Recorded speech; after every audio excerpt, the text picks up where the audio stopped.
Kita pernah mendengar nama teolog besar dalam Gereja Katolik, Santo Thomas Aquinas. Namun dirinya dengan segala pengetahuannya membandingkan diri dengan pengetahuan Allah sebagai setetes air di samudra raya. Sangat kecil dan tidak mungkin bisa menerangkan Allah yang begitu agung. Dalam seluruh perjalanan sejarah Israel, Allah yang maha besar, maha agung, pelan-pelan mewahyukan dirinya. Siapakah dia? Dan pelan-pelan Israel menangkap bahwa Allah bukan seperti yang dikenal oleh bangsa-bangsa di sekitar Israel, walaupun pengertian yang dimiliki oleh bangsa-bangsa di sekitar Israel itu juga diadopsi atau diserap atau dijadikan pengetahuan oleh bangsa Israel.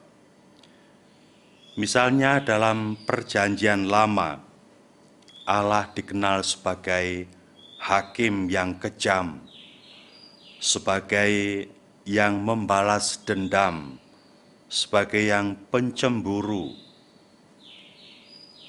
Didikan Allah ini tidak akan menjadi selamanya seperti itu ketika sampai pada Perjanjian Baru.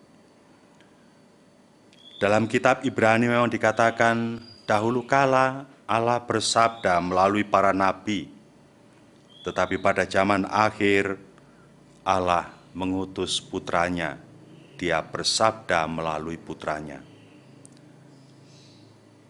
Pewahyuan Allah di dalam putranya adalah Allah yang maha rahim.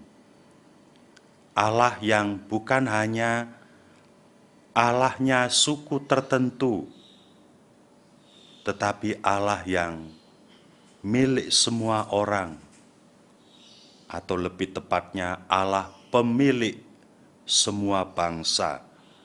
Dan karena itu Allah adalah Allahnya semua bangsa.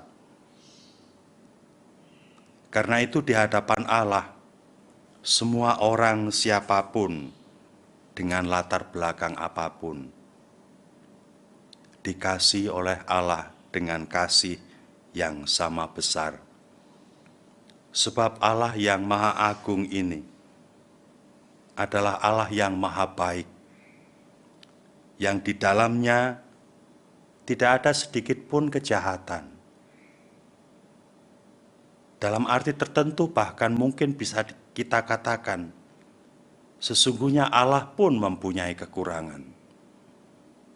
Dia kekurangan, keburukan absen dari diri Allah.